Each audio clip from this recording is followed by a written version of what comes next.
Hello friends, कैसे हैं आप सभी। वेलकम है आपका हमारे यूट्यूब चैनल पर। तो आज मैं लिख रहा हूँ आपके पास नेशनल इनकम की सेकंड वीडियो। फर्स्ट वीडियो में हमने डिस्कस किया था जीडीपी और जीएनपी को, और उसके डिफरेंस को भी देखा था कि क्या डिफरेंस होता है जीडीपी और जीएनपी में। जिसने जो इस वीडियो में नया है, जिसने पीछे वाली वीडियो नहीं देखी, तो पहले आप फर्स्ट वीडियो को देखिए। उसका जो डिस्क्रिप्शन है आपको उसका जो लिंक है आपको डिस्क्रिप्शन में मिल जाएगा।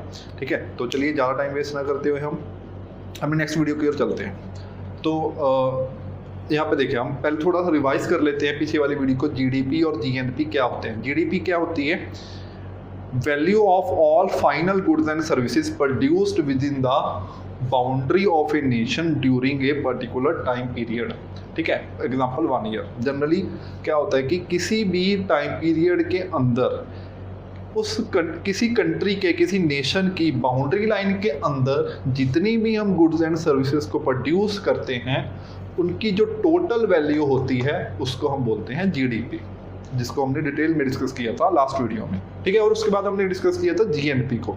जीएनपी क्या होता है? जीडीपी के बीच जब हम ऐड कर देते हैं एनएफआई। एनएफआई क्या है, मैं यहाँ पे लिख देता हूँ एक बार। Net factor income from abroad. जितनी भी हमको अब्रॉड से इनकम हो रही है, नेट इनकम हो रही है, उसको जीडीपी में जब ऐड कर देते हैं तो बन जाती है जीएनपी। ठीक है, तो इन दोनों को हमने डिटेल में डिस्कस किया था लास्ट वीडियो में। आज हमने क्या देखना है? एनडीपी और एनएनपी। ठीक है, एनडीपी। अब देखो, जब भी हम ग्रोस में से माइनस कर देंगे डेप्रिसिएशन को, तो हमको क्या मिलेगा? नेट। हम बोलते हैं कि हमारी जी ग्रोस जो सैलरी है, ग्रोस सैलरी है 50,000, बट इसमें से कुछ ना कुछ कट जाता है। पीएफ कट गया, ये कट गया, वो कट गया। ठीक है, उन सारी चीज़ों को काट के हमारी जो नेट सैलरी है वो बन जाती है 45,000।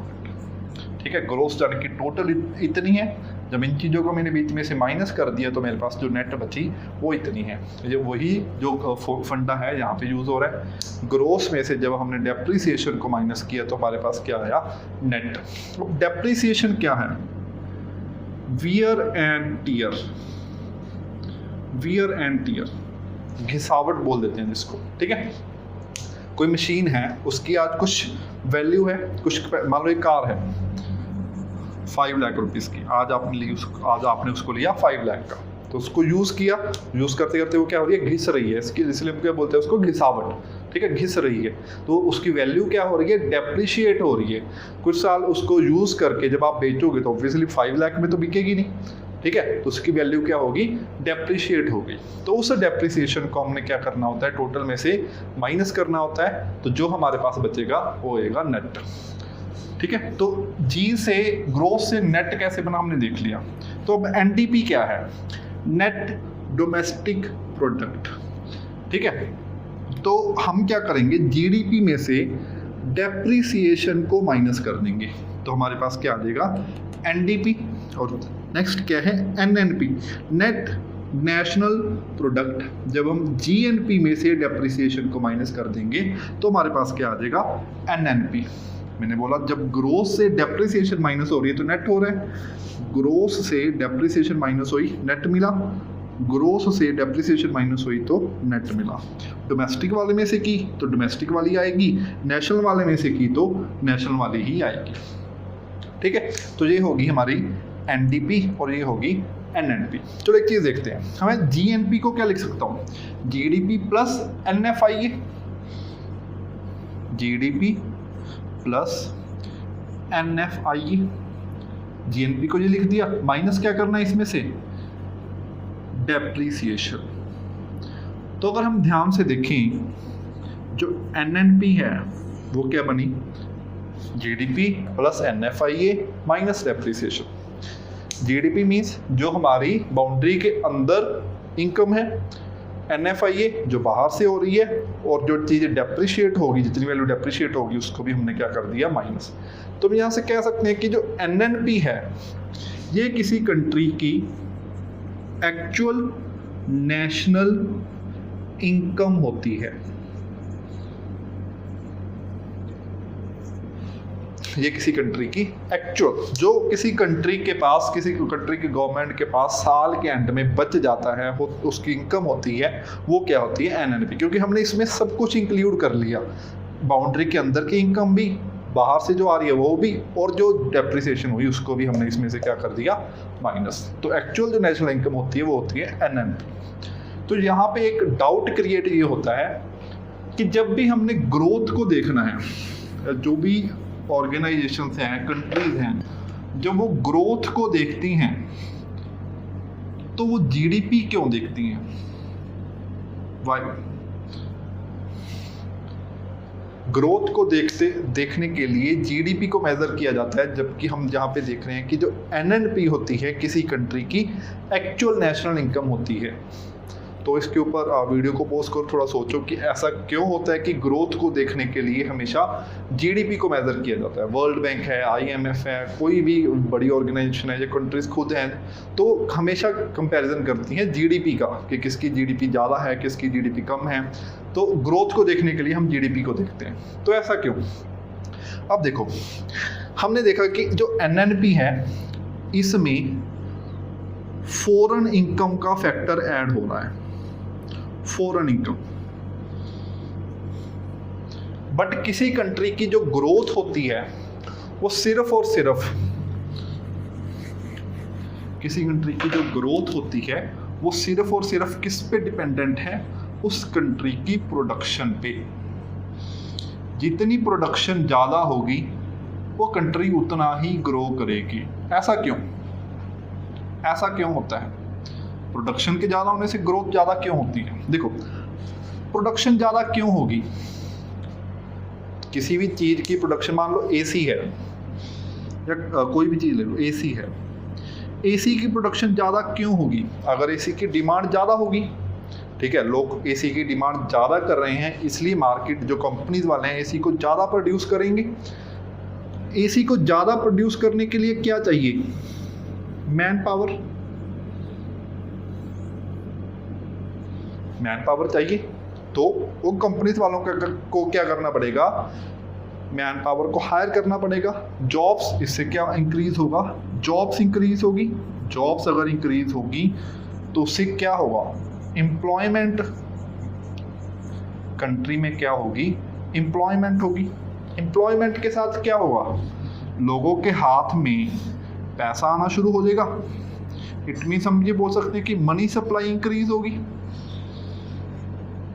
अब देखो, मान लो एक पर्सन है, आज की डेट में ये पर्सन अनएम्प्लॉयड है, तो इसकी बहुत सारी विशेस हैं जो ये पूरी नहीं कर सकता। ठीक है, इसने कार लेनी है, इसने एसी लेना है, इसने मोबाइल लेना है, बट अनएम्प्लॉयड है, हाथ में पैसा ही नहीं, तो ये चीज़ें कैसे लेगा? अब जॉब्स आई, इसको जॉब मिल गई, अब ये हो गया एम्प्लॉयड, तो इसके ऑब्वियसली इसको सैलरी मिलनी स्टार्ट हो जाएगी। इसकी जो विशेज़ हैं वो धीरे धीरे क्या होंगी? डिमांड्स बननी लग जाएंगी। कोई भी विश रहती है जब तक हम, देखो, आप चाहते हो कि आप कार ले लो एक, ये क्या होगी? आपकी एक विश होगी। ये कब तक विश है? जब तक आप इसको लेने के लिए हाथ में पैसा लेके मार्केट में ना चले जाओ, तब तक ये क्या है? एक विषय है। ये डिमांड कब बन जाएगी? जब आपने ये पूरा ठान लिया कि ये लेना ही लेना है, पैसा लिया और मार्केट में उसको खरीदने के लिए चले गए, तो वो क्या बन गई? एक डिमांड बन गई। तो जब एम्प्लॉयमेंट बढ़ेगी, लोगों के हाथ में पैसा आना लग जाएगा सैलरी के रूप में, उससे क्या होगी? मनी सप्लाई इंक्रीज होगी। हमारे हाथ में जब पैसा ज़्यादा आएगा तो ऑब्वियसली हमारी डिमांड्स भी क्या होंगी? इंक्रीज होंगी।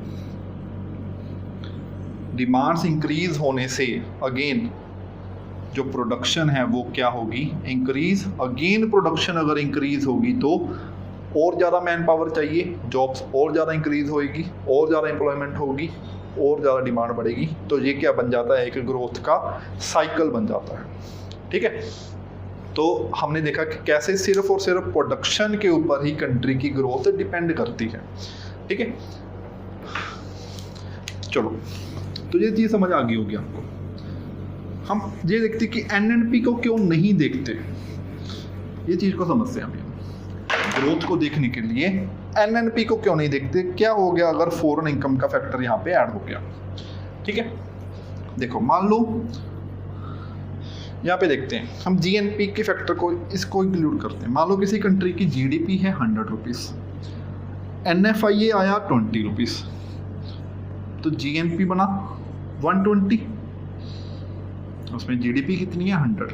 किसी एक साल, मान लो कोई भी एक साल है 2010, ठीक है, ये ईयर है।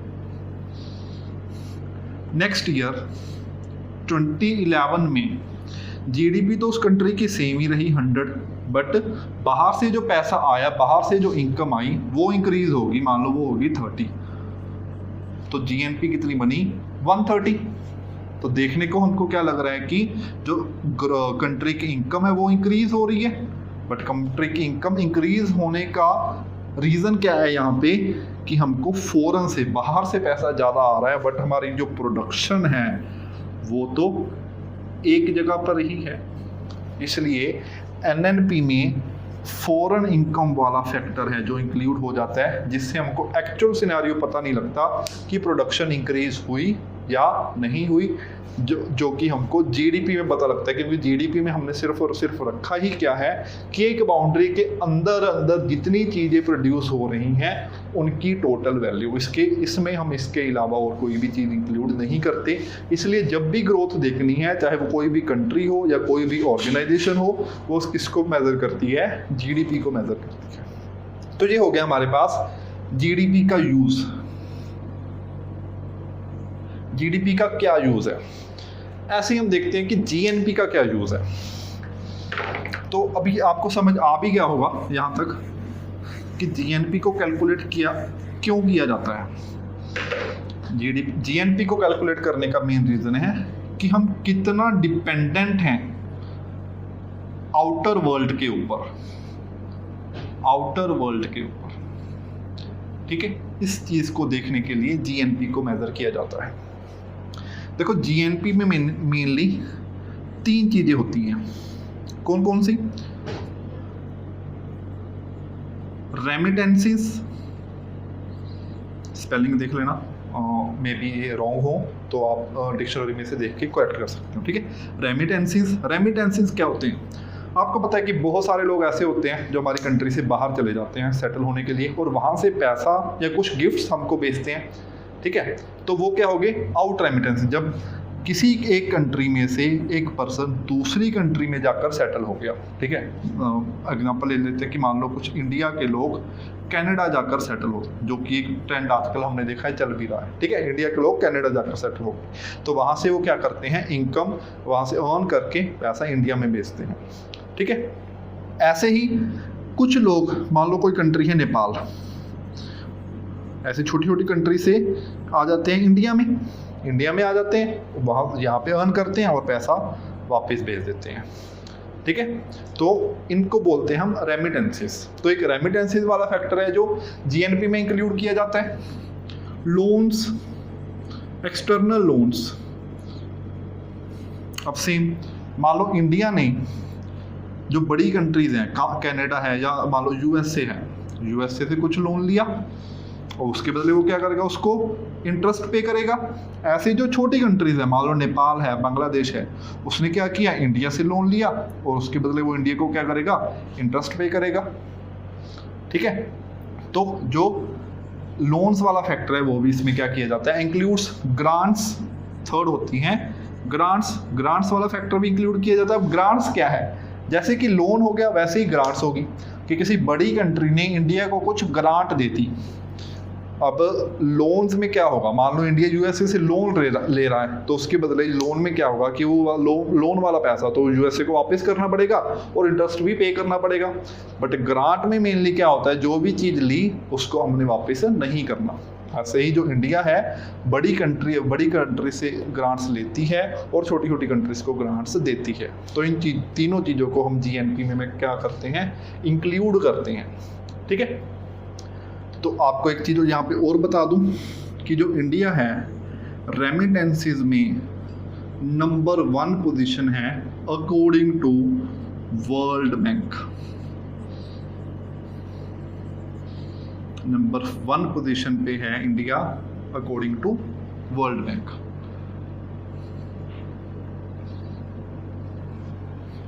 हमको रीज़न इसका पता ही है क्योंकि हमारे बहुत सारे लोग हैं जो इंडिया से बाहर वाली कंट्रीज़ में जाकर सेटल हो जाते हैं, ठीक है।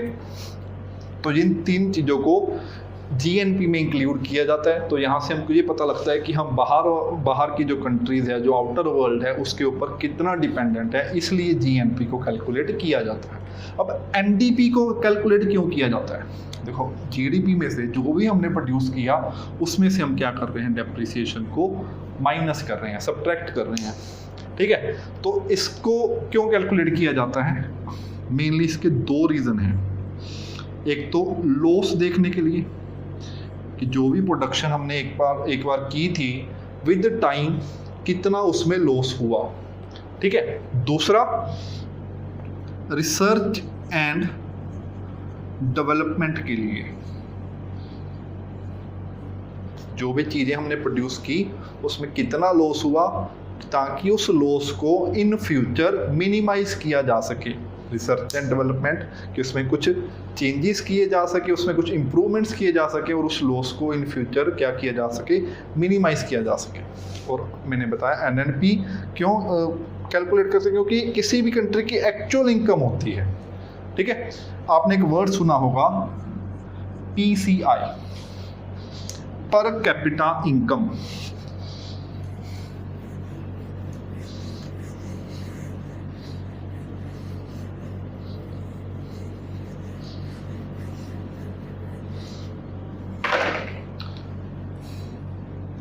PCI, per capita income. अब पर कैपिटा इनकम क्या चीज़ है? इनकम पर पर्सन पर ईयर। कोई भी एक आदमी एक साल में कितनी इनकम करता है ऑन एन एवरेज, उसको बोलते हैं पीसीआई, पर कैपिटा इनकम। देखो, यूनिटरी मेथड है। हम क्या देखेंगे कि पूरी कंट्री एक साल में कितना अर्न करती है, इतने लोग, पूरी कंट्री में जितनी पॉपुलेशन है, कंप्लीट पॉपुलेशन कितना अर्न करती है, तो एक कितना करेगा, इनकम अपॉन उसकी पॉपुलेशन। तो इनकम यहाँ पे नेशनल इनकम डिवाइड बाय उस कंट्री की पॉपुलेशन। तो यहाँ पे नेशनल इनकम हमारे पास क्या है, एक्चुअल नेशनल इनकम, एनएनपी। तो यहाँ पे हम देखते हैं एनएनपी को जब भी हम उस कंट्री की पॉपुलेशन से डिवाइड कर देंगे तो हमारे पास उस कंट्री की पर कैपिटा इनकम आ जाएगी, ठीक है। तो ये कुछ हमारे पास और टर्म्स थी नेशनल इनकम को लेकर। चलो इससे आगे मूव करते हैं अभी हम।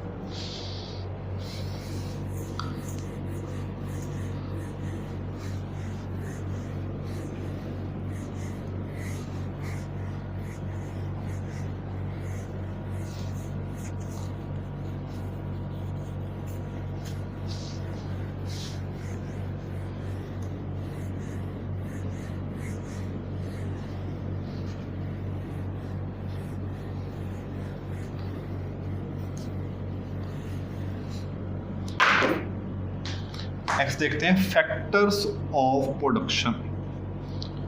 फैक्टर्स ऑफ प्रोडक्शन, कुछ टर्म्स हैं छोटी छोटी जिनको अभी हमने स्टडी करना है। फैक्टर्स ऑफ प्रोडक्शन, किसी चीज़ को प्रोड्यूस करने के लिए कौन कौन से फैक्टर्स होते हैं? तो मेनली 4 फैक्टर्स होते हैं। 4 फैक्टर कौन कौन से? Land, labour, capital and entrepreneurship. Land, labour, capital, entrepreneurship. अब प्रोडक्शन करनी है तो ऑब्वियसली प्रोडक्शन किसी ना किसी फैक्ट्री में होगी, और वो फैक्ट्री, मान लो ये एक फैक्ट्री है, तो वो जो फैक्ट्री है ऑब्वियसली किसी ना किसी लैंड पे लगी होगी। उस लैंड का कोई ना कोई क्या होगी हमारे पास, कॉस्ट होगी, ठीक है। तो इसकी भी हमारे पास क्या है, कोई ना कोई कॉस्ट। चाहे तो जिस पर्सन ने ये फैक्ट्री लगाई है, चाहे तो लैंड रेंट पे ली है या उसने उसको खरीदा है, ठीक है। अच्छा, लेबर, तो फैक्ट्री में ऑब्वियसली वर्कर्स काम करते हैं। वर्कर्स काम करते हैं तो उनको क्या देनी पड़ती है, हमको सैलरी, ठीक है। लेबर को क्या देते हैं, वेजिस, वेजिस हम बोल सकते हैं उसको। कैपिटल, अब बिल्डिंग बनानी है, मशीनरी लेकर आनी है, रॉ मटेरियल लेकर आना है, तो उसके लिए क्या चाहिए, पैसा। पैसे पे क्या देना पड़ता है हमको, इंटरेस्ट। बैंक से लोन लिया तो उसके ऊपर क्या देना पड़ेगा, इंटरेस्ट। वो भी क्या है, एक कॉस्ट है। लैंड पे हम रेंट दे रहे हैं, वो हमारी कॉस्ट है। लेबर को सैलरी वेजेस दे रहे हैं, वो भी हमारी कॉस्ट है। जो पैसा हमने बैंक से लोन के रूप में लिया उसको इंटरेस्ट पे कर रहे हैं, वो भी हमारा क्या है, कॉस्ट है। एंटरप्रेन्योरशिप क्या चीज़ है, अब एक पर्सन जिसने ये फैक्ट्री लगाई है, जो उस फैक्ट्री को चला रहा है, वो क्यों चला रहा है, ताकि वो कुछ प्रॉफिट कमा सके, इसलिए। तो वो क्या होगी, उसकी एंटरप्रेन्योरशिप। ठीक है। अब देखो, मान लो इस फैक्ट्री में, ये जो फैक्ट्री है, इस फैक्ट्री में कुछ पेन बनते हैं। पेन की कॉस्ट है मान लो 8 रुपीस। 2 रुपये उसने क्या किया, लैंड की कॉस्ट ऐड की। 2 रुपये उसने क्या किया, लेबर की कॉस्ट ऐड की। 2 रुपये उसने क्या किया, इंटरेस्ट की कॉस्ट ऐड की। और 2 रुपये उसने क्या किया, अपने प्रॉफिट को ऐड किया। तो ये 2 रुपये मिला के क्या बन गया, उस पेन की कॉस्ट बन गई 8 रुपीस।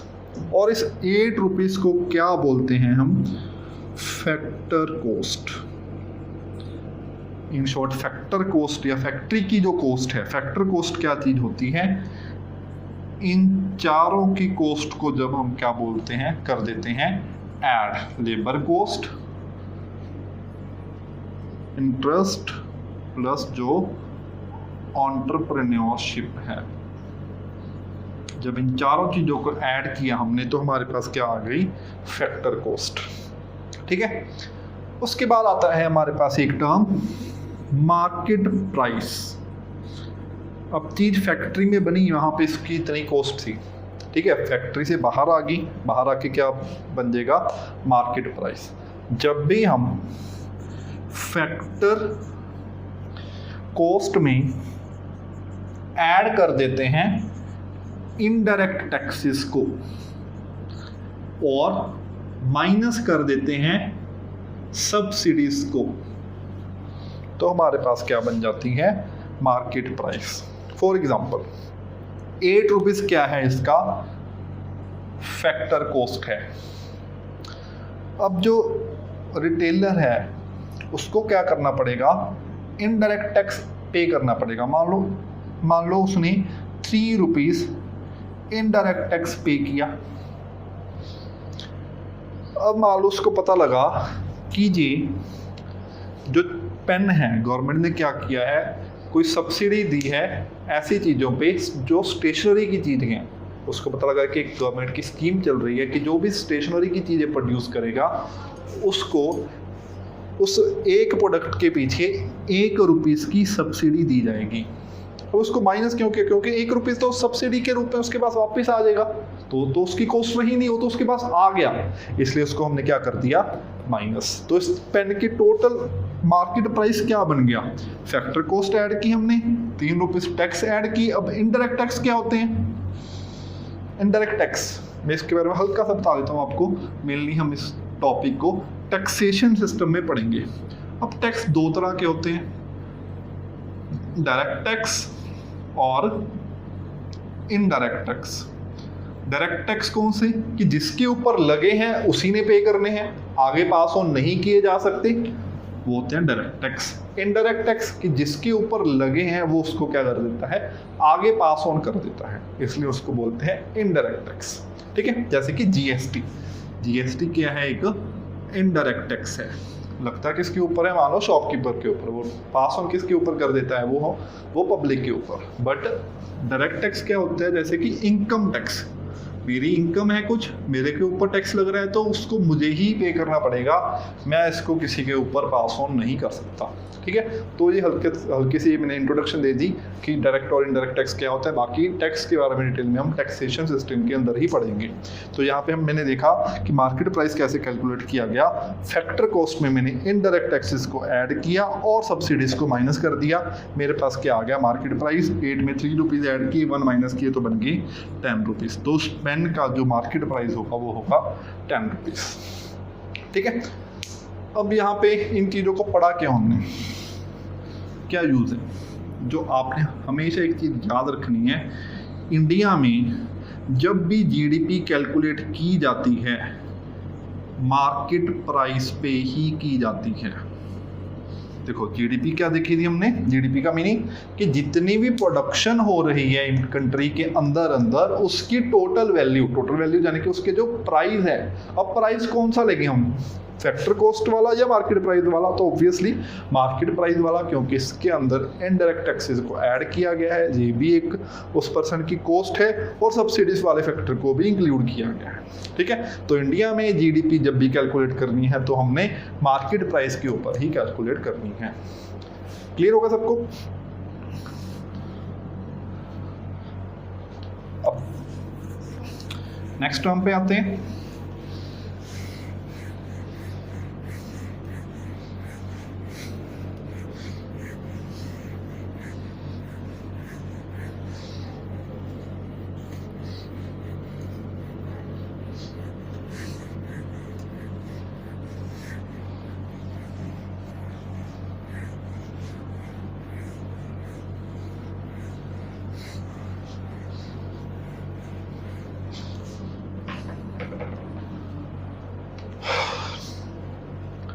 फॉर एग्जाम्पल मान लो एक ईयर है 2011, ठीक है, तब कुछ स्टडी करते हैं थोड़ी सी। मान लो एक ईयर है 2011, इस ईयर में ये कंट्री थी, कोई भी XYZ कंट्री थी, उसने सिर्फ और सिर्फ कुछ पोटैटोस ही प्रोड्यूस किए, पोटैटोस रहने दो, सिर्फ और सिर्फ कुछ क्लोथ्स ही प्रोड्यूस किया, कपड़े ही प्रोड्यूस किए। ठीक है, तो इस ईयर में जितना भी कपड़ा उसने प्रोड्यूस किया, मान लो उसने टोटल 100 मीटर, 10 मीटर ले लो, 10 मीटर कपड़ा प्रोड्यूस किया, और उसका यूनिट प्राइस था, यूनिट प्राइस मीनिंग 1 मीटर का प्राइस, वो भी था 10 रुपीस पर मीटर। ठीक है, तो उस कंट्री की जीडीपी कितनी होगी? 100 रुपीस। हमने क्या कहा कि इस साल में इस कंट्री ने सिर्फ कपड़ा ही प्रोड्यूस किया और कुछ आइटम इस पूरी कंट्री में बनी ही नहीं, और सिर्फ 10 मीटर कपड़ा ही बना, जिसका जो यूनिट प्राइस था वो था 10 रुपीस पर मीटर। तो उस कंट्री की जीडीपी होगी उस टाइम पे 100 रुपीस। ठीक है, अब उसके बाद मान लो एक ईयर आया, नेक्स्ट ईयर था जो 2012, अगेन इस कंट्री ने सिर्फ कपड़े ही प्रोड्यूस किए, बट इस साल उसने प्रोडक्शन को क्या कर लिया, इंक्रीज। मान लो 15 मीटर कपड़ा इसने प्रोड्यूस किया, और महंगाई होगी उस कंट्री में, इन्फ्लेशन थोड़ी सी ज़्यादा थी, और मान लो ठीक है इसका जो यूनिट प्राइस कर दिया उसने 15 रुपीस पर मीटर। तो अब इसकी जीडीपी कितनी हो जाएगी? 225 रुपीस। एक चीज़ देखो, थोड़ी देर पहले हमने ये देखा था कि जो कंट्री की ग्रोथ है वो डिपेंड करती है उसकी प्रोडक्शन पे। जितनी ज़्यादा प्रोडक्शन होगी उतनी ज़्यादा ग्रोथ होगी। ठीक है, अगर एक चीज़ ध्यान से देखें, यहाँ पे जो ग्रोथ, यहाँ पे जो प्रोडक्शन हो रही है 10 यूनिट हो रही है, और यहाँ पे जो प्रोडक्शन हो रही है 15 यूनिट हो रही है, तो कितना इंक्रीज हुआ? 50% इंक्रीज हुआ। बट अगर जीडीपी को देखें, यहाँ पे जीडीपी 100 है, यहाँ पे 225 है, तो कितना इंक्रीज हुआ? 125% इंक्रीज हो गया। प्रोडक्शन सिर्फ 50% इंक्रीज हुई, बट हमारी जो जीडीपी है 125% इंक्रीज हो गई। ऐसा क्यों?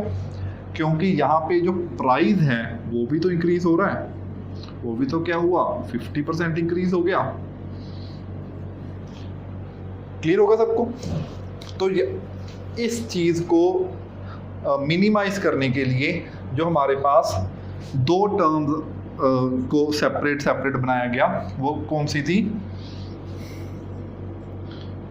GDP on current prices, GDP on constant prices. GDP on current prices, GDP on constant prices.